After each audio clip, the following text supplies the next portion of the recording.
to go over something today about the daily E-mini S&P structure of the markets and why we were able to be bullish in the markets and continue to be bullish in the markets up until around this 4,200 area, 4,175 area.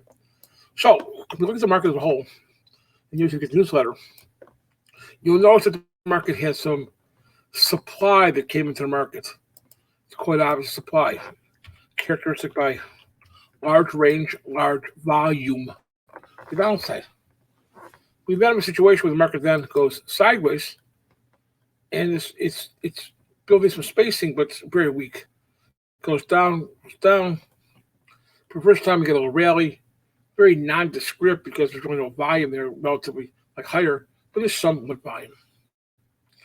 So the market makes a low. We're not going to buy this because we don't have accumulation. We don't have anything. It's still bearish. The market then comes down. It has a market that breaks to new lows, but there's really no sell stop in the market. How do I know that?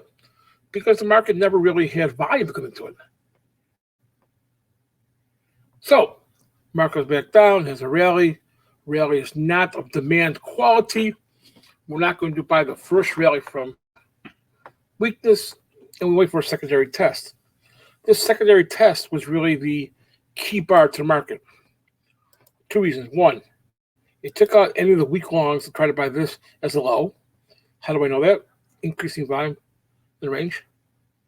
The market then went up and had pretty high volume. So there's willing sellers up here, but the S&P, but they decided to keep the market relatively intact. Gave back half of the gains. As a matter of fact, it closed about giving back all the gains from before, but it's okay. So now we're beginning to have spacing or cost built. The market then has buying. The market then has a probe to the upside. A probe to the upside. The volume is increasing. There's a selling coming in, but the market holds the integrity of the rally. Key. Wait for a secondary test.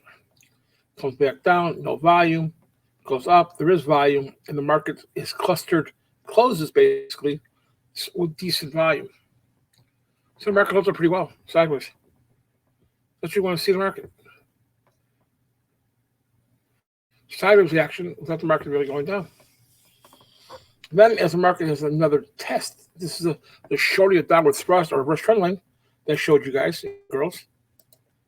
Then the market has increasing volume on the up. And now you're in vertical absorption. So unless you have something, you can see where the volume is dropping off. That's true. Does the volume need demand? Maybe. But what I do know is that there's no supply yet. So as long as there's no supply left in the market, it can't continue to go up in light volume because the CL will think of it as being, the market being a situation where the market will, have to latch on to demand, but it can continue higher and maybe trigger buy stops at previous highs and go higher. So until we see supply in the market will have vertical absorption to the market. If we take our reverse trend line, and our goal today will be, it's lofty, we're going to get there, but to be up there. Just follow that trend market. So that's the structure of the S&P. The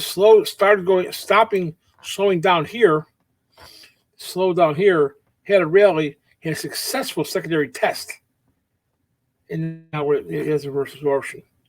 So that's the structure of the S&P. I think we go to 4,100, 4,175 to 4,200 up here, and we ride along the up overbought line.